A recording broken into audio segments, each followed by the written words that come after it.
Hello, my name is Duane Hammond. I'm a member of the Lakes Region Art Association.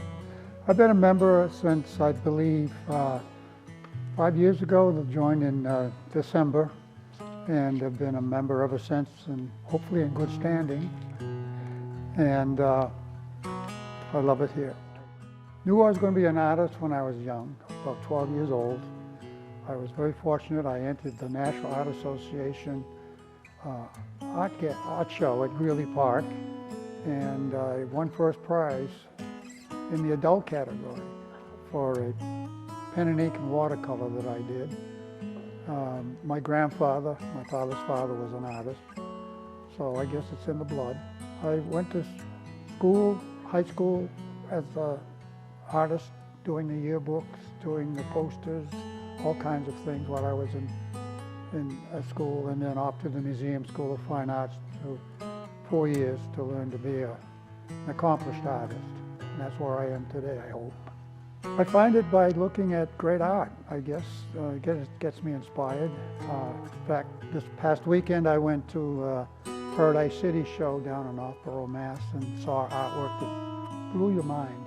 But I come home, I'm all excited. Not that I want to copy what they're doing, it's just an inspiration. It's like hearing a great piece of music, you want to hum it the next day, right? So that's what gets me inspired, is seeing good art. Well, sometimes it's 5:30, 6 o'clock in the morning I'll get up because I've been inspired. A lot of my compositions and what I want to do are things I think about while I'm trying to sleep, or I may wake up at 1 or 2 o'clock in the morning and I can't get back to sleep, but I'll just think about what I think I want to do, how I want to do it, and get down into my little studio room and start sketching and refining it, making it look more balanced and better. Composition is good, and determining my palette and all that stuff. So I'd say earlier in the day, and then sometimes I'll work late into the night as well, but often it's more or less morning. Okay. I have been working with watercolors a long time, but about 3 years ago, I discovered soft pastels, which are not the easiest medium to work with. But I sort of took to it. I love it. And all my paintings that I do now are pigs. My unique line of pigs in a poke are pastels. And I love them. They're a little messy, and they're not easy to do. But that's my focus now. And I still do a watercolor now and then, but primarily it's pastels for now. How has your style changed over time? I don't think it has changed. I've got a technique that I stick with because I know it works. I guess my style has grown into trying to paint humor, do things that make people laugh. I enjoy making people laugh. And, you know, there's not many artists that do what I do. I don't think there are cartoonists, but I'm not a cartoonist. And there are painters that do humorous stuff, but mine is thematic. It's all about humorous pigs engaging human-like activities and situations, and I do it to give someone a giggle. You know, I like it. It's unusual. Yeah. Well,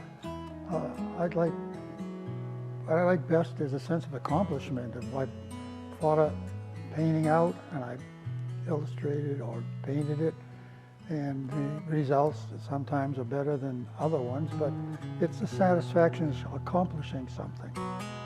What I like least is, it's hard to say.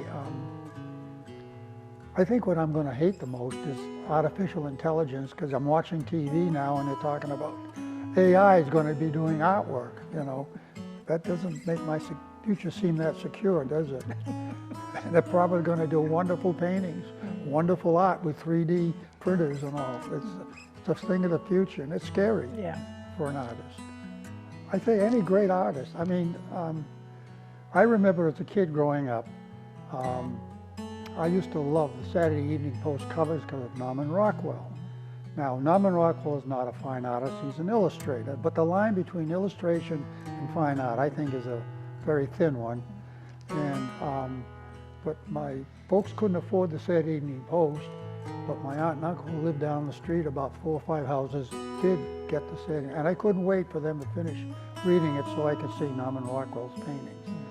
But it's just, I have an admiration for so many artists, Kincaid, okay, but not the greatest, but Andrew Wyeth, wow, you know, some of those people. And when I see fine art, you know who painted it. You can tell a Rubens painting when you see a Rubens painting. You tell it's a Picasso, you can tell it's a Van Gogh.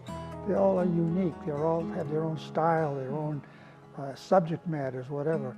And those are the artists that we admire because they're different. They've created an image that's unlike anyone else's image. I don't know, I think it's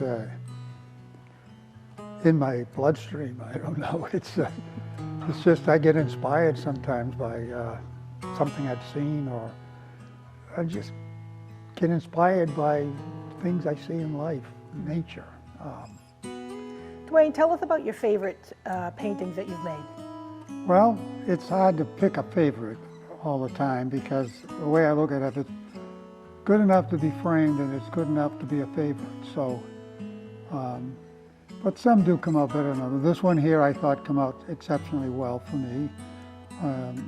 It's called From Trot to Gallop, and I want to catch the motion of a horse moving. And this is a pastel on black paper, and I think I captured the feeling of a movement of a horse, and I like it. Not everyone might like it, but I do. And the first person you have to please in your painting is yourself. So that's the truth, and I'm sticking to it. Tell us a little bit about what Pigs in a Poke is. Well, Pigs in a Poke, as you can see, are a series of paintings. I've done over 175 of them, of pigs engaged in human-like activities and situations.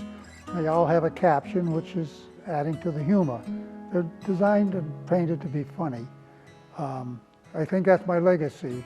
When people ask, what did you do in art, or what did he do when he was alive?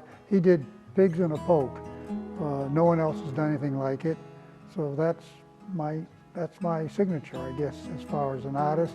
I'll never be making it into museums or great galleries anywhere, but it's fun, and I enjoy doing them.